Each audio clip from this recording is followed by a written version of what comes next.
You sat down to watch one, then another. Then somewhere around speech number 12, you noticed something.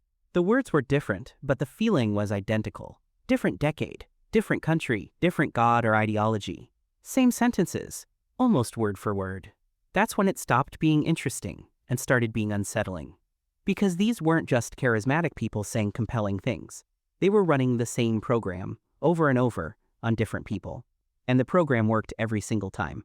So here are the 7 phrases, not paraphrased, not summarized, the actual structural moves, repeated across 50 speeches. Before anything else, they tell you the world already failed you.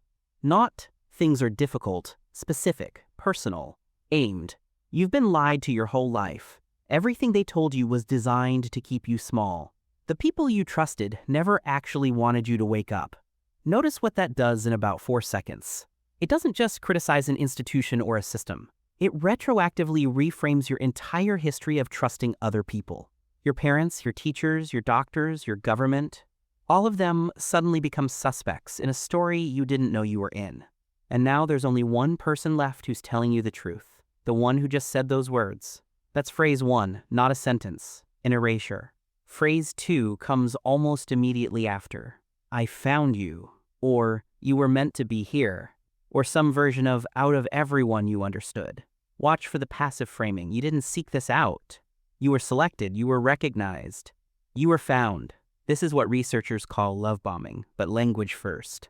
Before the gifts, before the attention, before the community. The speech itself is the first wave of it. You feel, sometimes within minutes, that this person sees something in you, something the previous world missed. That feeling is not random, it is manufactured with precision. Phrase 3 is the one that does the most invisible work. It sounds almost harmless the first time you hear it. We're not like them. Sometimes it's more specific. People on the outside can't understand this. Or you'll find that people in your old life start to pull away. That last version is the most sophisticated because it doesn't tell you to cut people off. It predicts that they'll leave you. So when your sister starts asking uncomfortable questions about the group, or your friend says they're worried, or your partner gets quieter around you, the speech has already given you the explanation. They can't handle your growth, they're threatened by your transformation. The outside world didn't change, it was preloaded as the enemy. Phrase 4 is where the language shifts register entirely. Up until now, the speech has been warm, conspiratorial, intimate. Phrase 4 introduces a clock. We are running out of time. Or, what's coming cannot be stopped, only prepared for. Or simply, the window is closing.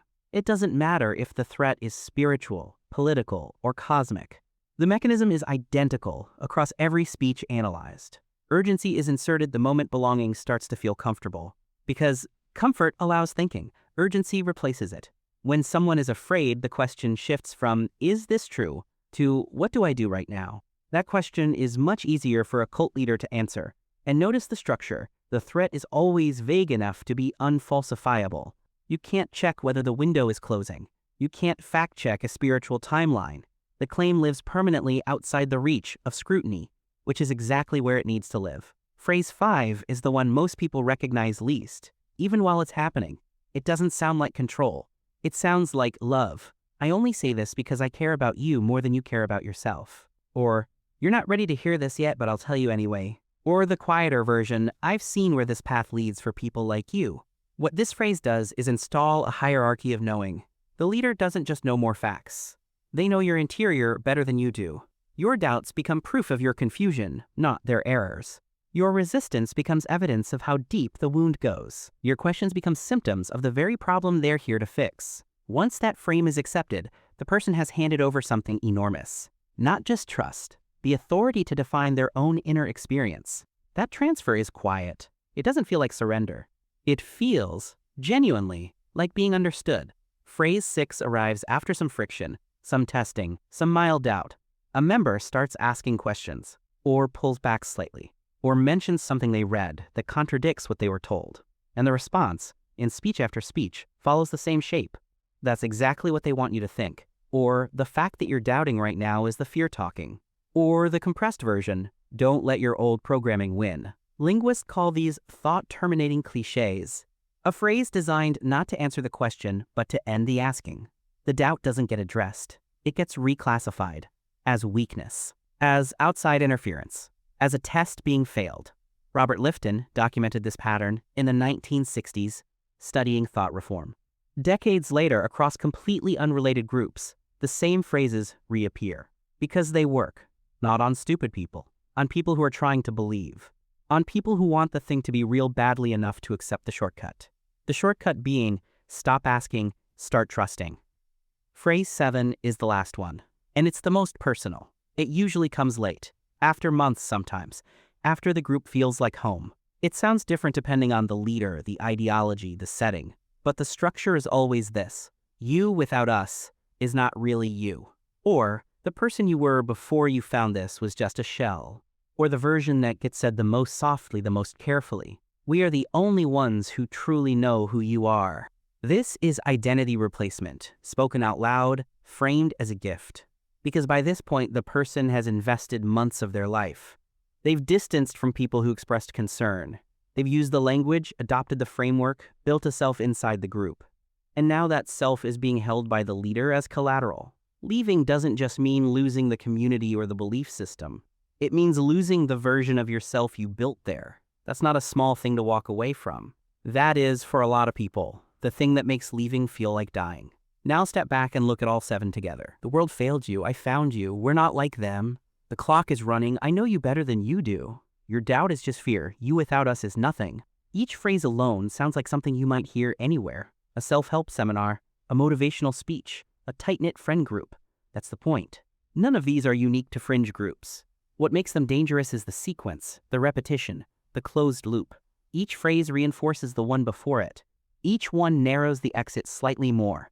And by the time the 7th phrase lands, the architecture is complete.